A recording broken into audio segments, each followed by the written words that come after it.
¿Qué pasa, everybody? It's me, Alex, JSLT, back in for another review, and this is a belated review of the latest Transformers film, Transformers: Age of Extinction. It is the fourth film in the Transformers live-action movie franchise, directed by Michael Bay. Okay, so basically the premise of the film is Autobots are being hunted. It's been 5 years since the events that happened in Dark of the Moon with the destruction of Chicago. And Autobots are being hunted. There's this organization that kind of wants to get rid of them, and doing some back dealings with a certain Cybertronian mercenary. We'll get into the specific characters in a bit. And in the while, this family, the Jaegers, get caught in the middle. So this family with Kate Yeager, Tessa Yeager, and Shane Dawson. I believe that's his name, Shane Dawson or Dyson, who is Tessa's boyfriend. They get caught in the middle with the Autobots, and they're all trying to help each other, trying to solve this conspiracy craziness that's going on and prevent some bad things going on. Okay, that is the very worst synopsis ever, but hey, that's basically the gist of it. So let's just continue, shall we? All right, let's go on to characters. Start with the humans. All right, the humans. We have Mark Wahlberg, who was our main character in this film. He is Kate Yeager, his daughter. Well, the actress playing his daughter. Nicola Peltz is Tessa Yeager, and it's I really do like the aspect of the father and daughter aspect of this film. Um, After rewatching the last three films, I really got disinterested in Sam's story. By the third film, I could care less about him. Actually, as I was watching it again, I'm like, man, I really don't like Sam in this film. He's annoying. And but this I really like because with Mark Wahlberg's character, he's not doing things for himself. He's doing things to help his family. Make sure his daughter gets the right education. Gets a good education and wants to protect her and whatnot. And you know how fathers, single parents, they try to do. Overall, I did really enjoy Mark Wahlberg's character. I enjoyed his performance in this film, and yeah, I really liked it. And I hope he does return for the next movie. With his daughter Tessa, um, she's 17-year-old. She's kind of like, Dad, you need to stop acting like a man child. I can't always be here to look out for you and such. And overall, I thought she was okay. I thought she wasn't the best female character we've had in these films. I don't know. For some reason, I still miss seeing Megan Fox. I don't know. I don't know. I don't know. I just preferred Megan Fox's character. But new cast, yeah, I understand that. But between you and me, I really didn't care for Carly in the last film. I really didn't. So, but okay, with Tessa, she did okay. She didn't bother me or anything. She actually did some things to do. She was, she did have the typical, damsel in distress thing, but she was able to not just stay there and do absolutely nothing. She was, helpful. And she actually did some stuff, so that was pretty good. Again, with the acting, again, this is the actress who played Katara in The Last Airbender, and she was terrible in that film. In this, she maybe improved a bit. She wasn't monotone throughout the film, which is my big problem with her throughout the whole film. In The Last Airbender, she wasn't monotone or anything. So I guess that's a big improvement. But overall, I think she did all right. I think she did all right. Then we have her boyfriend, her secret boyfriend that her dad doesn't know about, Shane Dyson, played by Jack Rayner. And he did what he had to do. He was just was he significant? No. Could he have been taken out? Yeah, because he really didn't do anything significant, but he was fine. He didn't bother me. Again, it was just a character that you could have easily taken out of the film. But Um, it was interesting that I thought they were gonna make him give him a. Actually, I didn't even know he was an actor from. He was Irish. I did not know that, and I'm like, wow, he's trying. I don't know if he was trying to go for an English accent or an American accent. They just said, you know what, just scrap it. Just use your accent. Just use your Irish accent, and we'll just play on that. Call you Lucky Charms and whatnot in the film.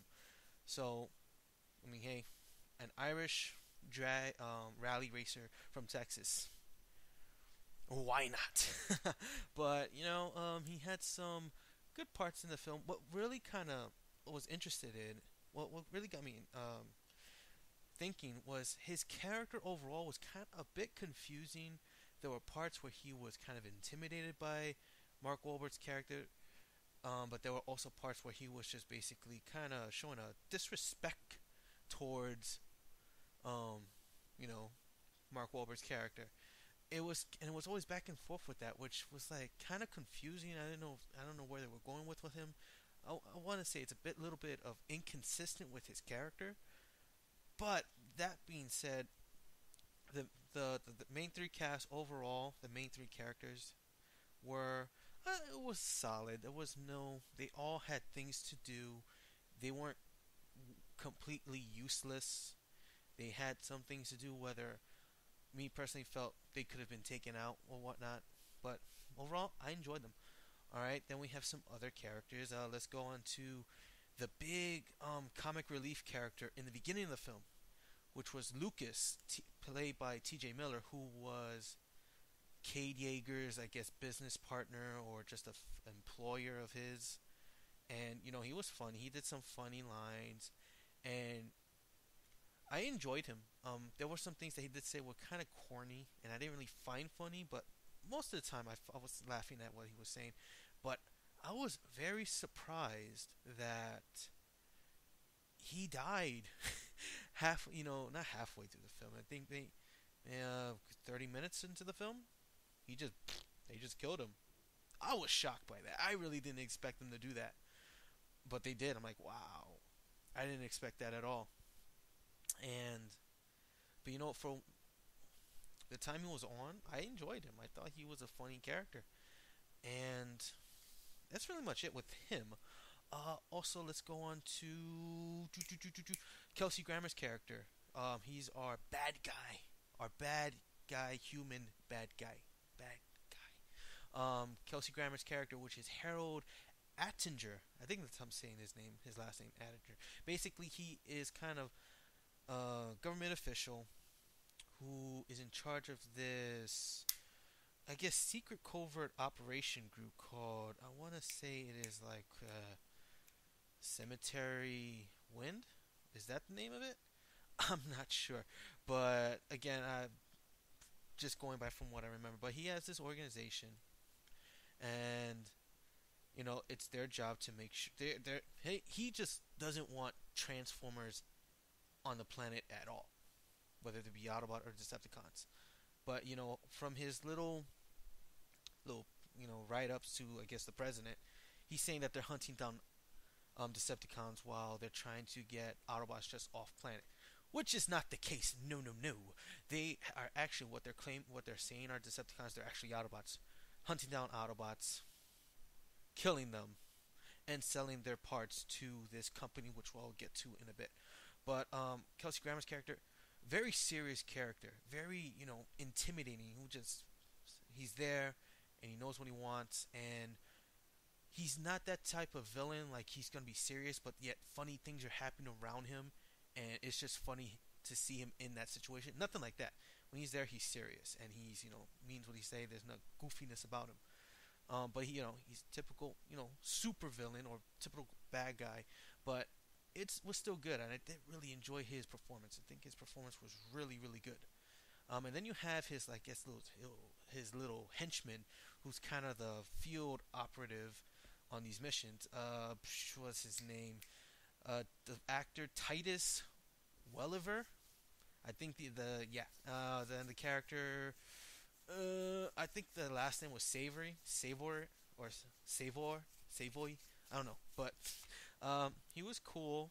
He was that bad guy type of character. He was interesting. I did like him. There was one particular line he did say that I thought was funny, but it was supposed to be serious. When Kate Yeager is like, "You need a warrant to be on my property," and he turns to Yeager and he's like, "My face is my warrant." I laughed. I know it was trying to be serious, but that was just too funny. So, but overall, I liked him. He served a purpose, and I enjoyed him. I enjoyed him. And so, yeah, bad guys, these human bad guys, I did like. I thought they were very interesting, very interesting. Um, what was it say? Just a addition to the film. All right, let's go on to guess the other company that's involved in this, KSI. This is where Kelsey Grammer's character, he's kind of a joint partnership with this company. He supplies them with this metal, with the Cybertronium metal, which this company has dubbed Transformium. I don't think it's as bad as Unobtainium, but it's still pretty funny. But yeah, basically what this company's doing is taking this Transformium and using it to mass produce their own Transformers. That way they have something to defend themselves against anything that happens, whether it be war from either on Earth or in outer space. And the owner, well, the big owner, the big guy, big wig of this company is Stanley Tucci's character, Joshua Joyce. I really liked him in this film.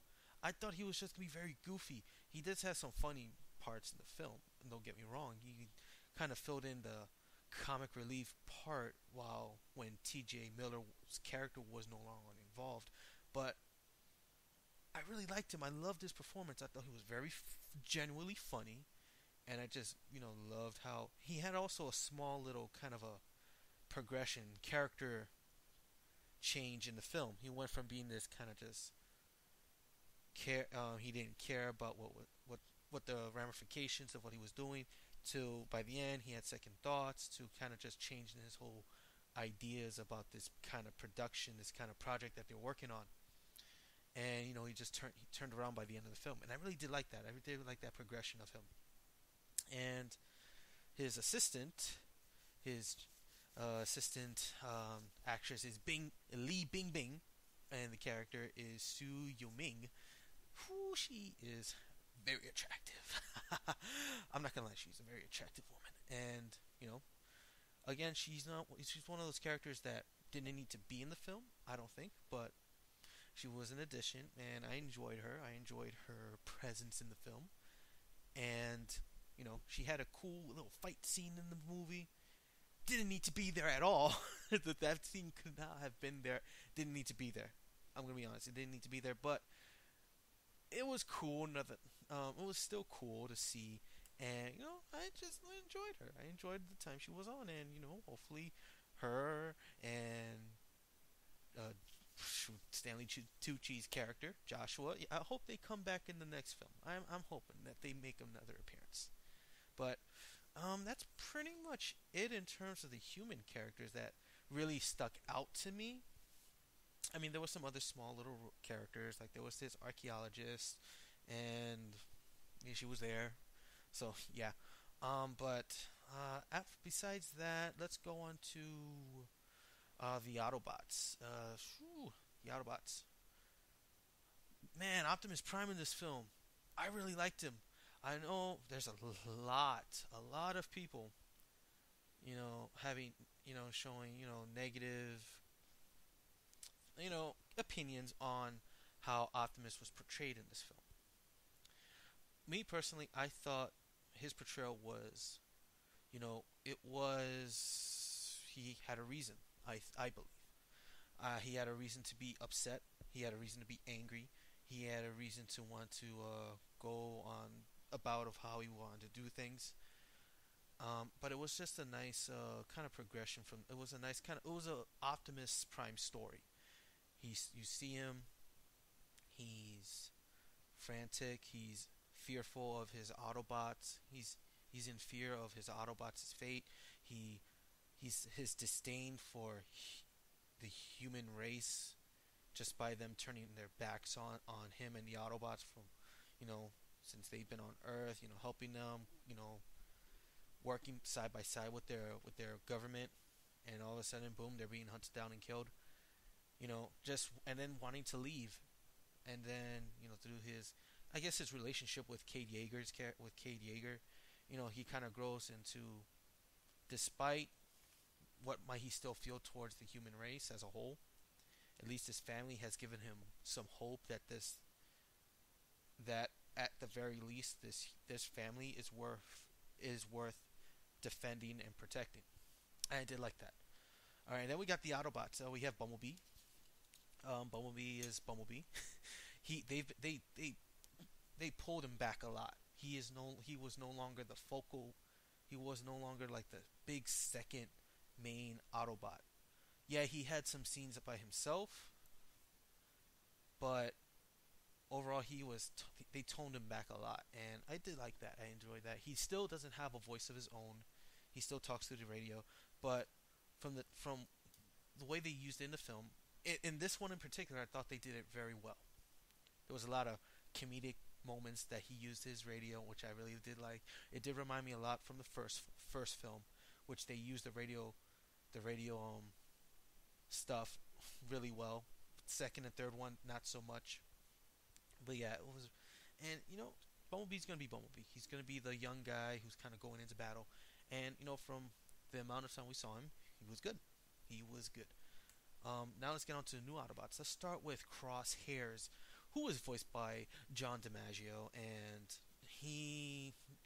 I like Crosshairs. I really did like him a lot, and he had this attitude towards about him.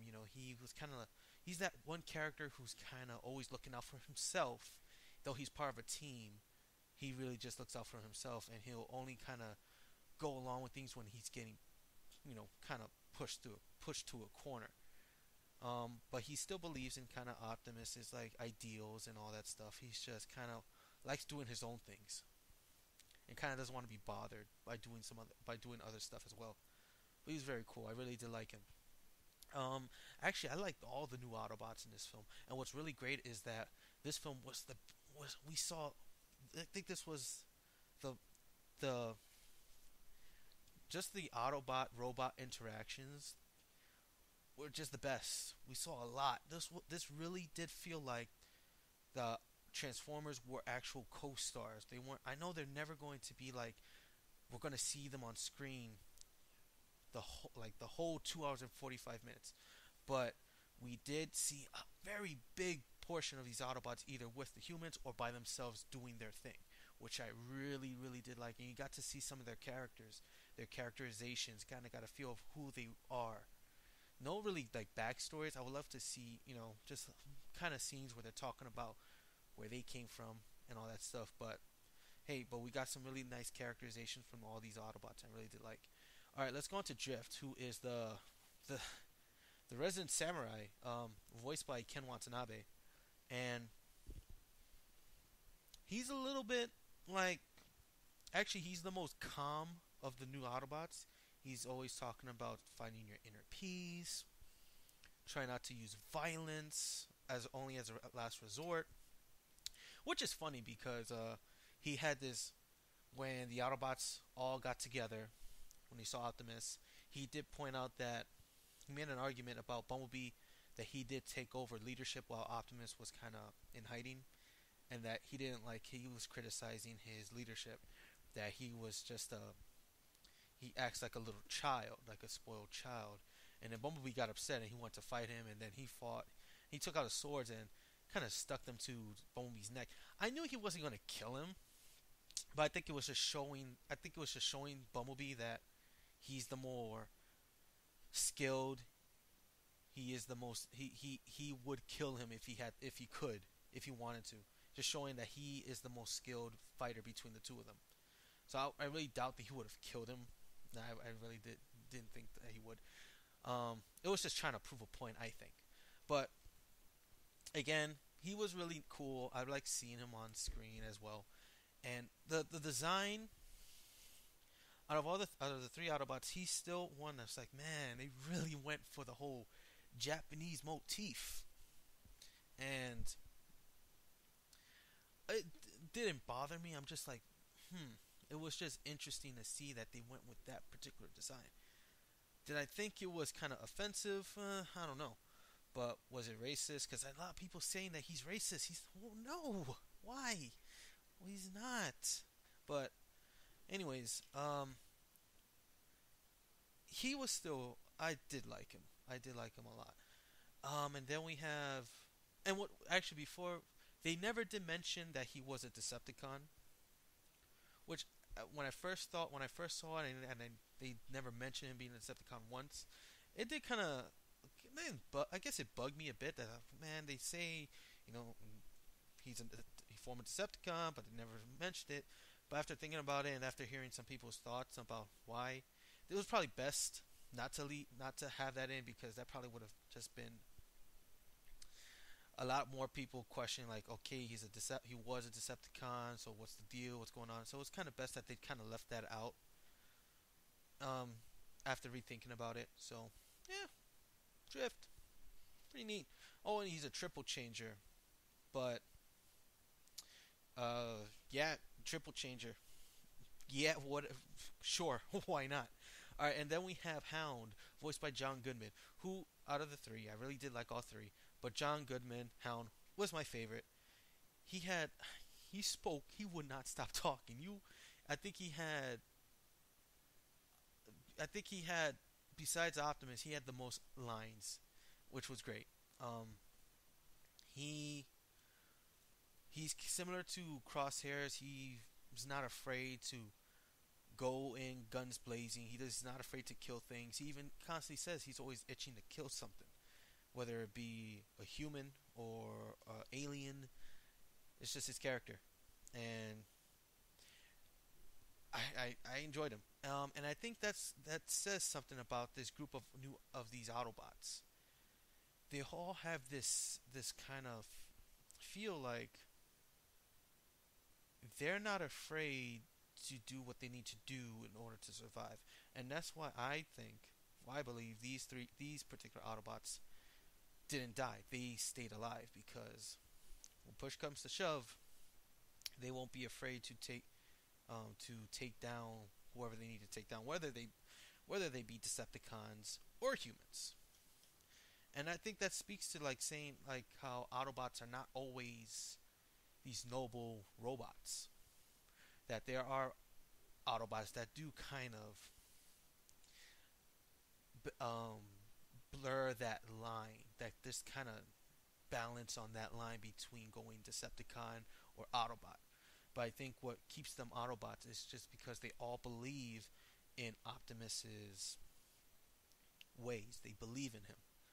They believe in what he stands for. They believe in what his final goal is, and that's why they stick with him. They don't go to Decepticons because they can, these three, they could become, Decepticons.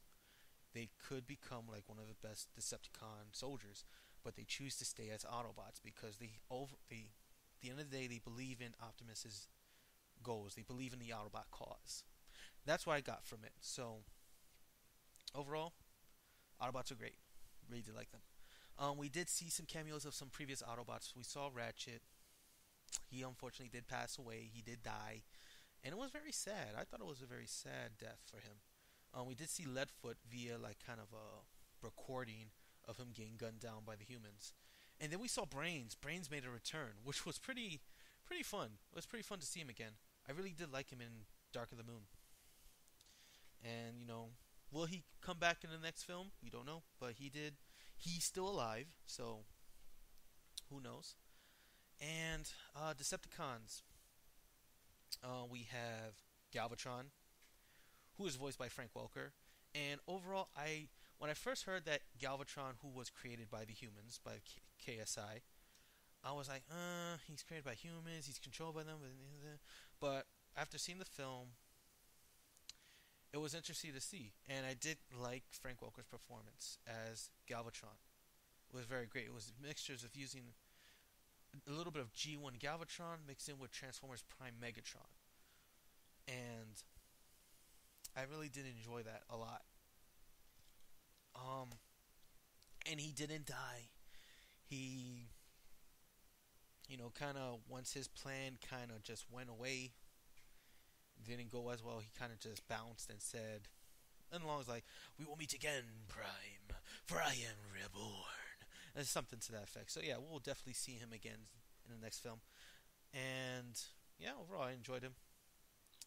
And uh, other Decepticons, we had Stinger, who was basically KSI's answer to Bumblebee. He was supposed to be the faster, better, sleeker, beautiful, much better built version of Bumblebee. And that's what he was. He didn't speak. I think he maybe said some stuff in like Cybertronian, the kind of sounds. I think once, and that was it.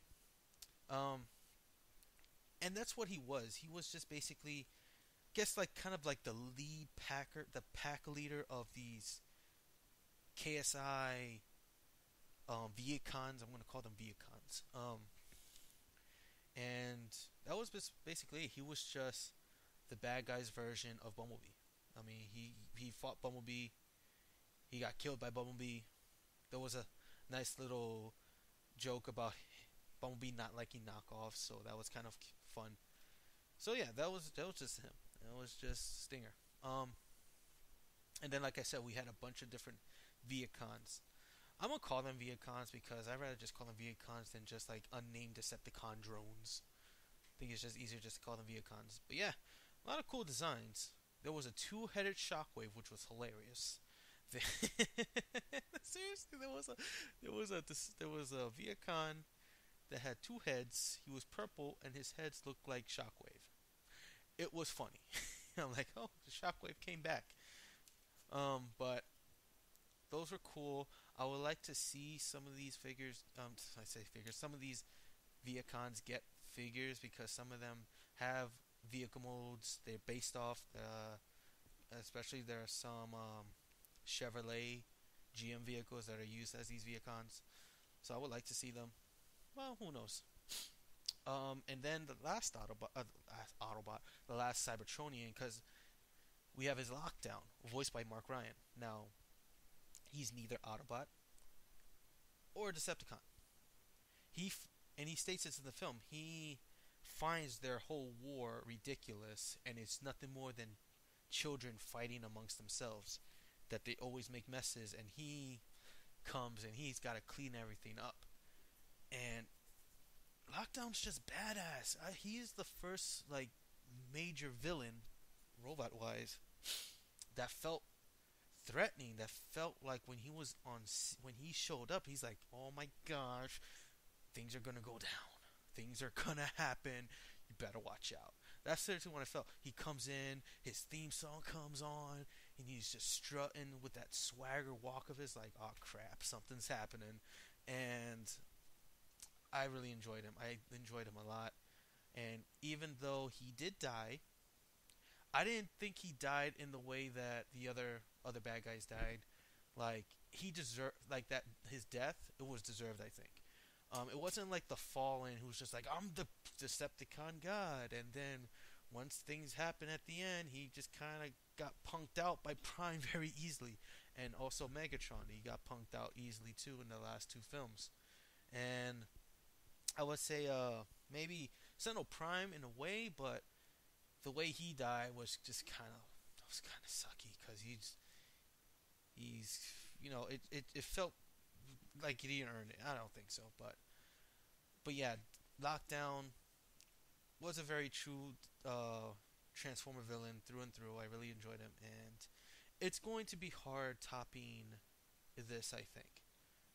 So hopefully Galvatron in the next film, he steps up and he becomes an actual pretty awesome villain. All right, and what else do I want to talk? Oh yes, I was about to say what else do I have to talk about? Let's talk about the Dinobots. Yeah, the Dinobots. I knew this was gonna happen. I knew this was gonna happen. They were going to appear at the end of the film, at the very last, like, act of the film. I knew this. People were like, "Oh my god, what happened?" They only showed up in the end. I'm like, Yeah, that's what I figured they was gonna happen anyway. They were gonna appear at the end of the film. That whole that whole battle scenes we see in China, that's all at the end. I knew that from the beginning when I first saw the trailers. He's like, that's gonna happen at the end, and we're gonna see the Dinobots there. I was surprised. I was really generally surprised that we saw them in their robot modes. We saw Grimlock in his robot mode. We saw Scorn. We saw Slug, and we saw Strafe. Man, Slash got he got the short end of that stick. He didn't appear at the movie once. Not once. Didn't even see a dinosaur render of him. He was not there at all. So dang, I wonder what happened. But anyways, um, it was cool seeing them. These suckers are huge. These are big guys, and they've stated that these are ancient knights of Cybertron. They are some ancient knights, and they don't explain how they got their dinosaur modes. We don't know how. They just got them, and they don't talk. They roar. Particularly Grimlock, he just roars. They don't even get names. They are not even named. They're just all the ancient knights. So that's it. But they were cool, and hopefully we do see them again in the either in the sequel or in one of the sequels. We probably will. They'll probably revisit them again. Hopefully, because there's no way for them to just leave Earth, so they're kind of on Earth, just kind of chilling out. At least in China, they're chilling out. So there's that. And overall, I think overall the story of the film, I really did like it. It was good to follow. It was kind of easy to follow. It wasn't kind of everywhere. There weren't no like subplots going on in every single direction that kind of culminated at the end. Everything was nice. It was kind of smooth, I think. Was it simple? Yes, the plot was very simple. There was no kind of twists and turns in it. It was just a straightforward. This is what's happening. This is how we're gonna solve it. Boom. So that's that. And I guess overall, the film, I really did like it. I thought it was the best of the franchise so far. Like I said, the humans overall, they all had something to do. Everyone did. There was not one particular like focused human that felt like they were useless. There were some characters here or there that I felt that you could take them out and it wouldn't have been a problem, but for what they were in, they had things to do. Um, we saw again a lot more robot interactions, a lot more robot screen time. We also there was no humor and like no Michael Bay humor or just uh, vulgar like humor. There were no humping jokes or like humping things or pissing or butts or naked butts and whatnot. Nothing like that. And even like the whole kind of sexual jokes going in, there was really nothing like that. Not much, but nothing that really made my eyes roll. So that was pretty good. Um, Now is this film perfect? No, it's not a perfect film. Are there flaws in this film? Yes, there's a lot of flaws in this film. But overall, my enjoyment of this film was through the roof. I enjoyed it the first time watching it. I enjoyed it the second time even more. I will say that the movie is really long. It's 2 hours and 45 minutes long. The first time I saw it, I felt it a bit. I felt like, man, this is kind of going a bit longer. But after seeing the second time, the time frame didn't bother me. The second time around. So that is it, man. This video is gonna be long. This is about 30. It's gonna be about 35 minutes. So I want to end this now. So I would recommend seeing this film, and that's all there is to it. So this is Alex Jess Auntie saying I'll talk to you later. Peace.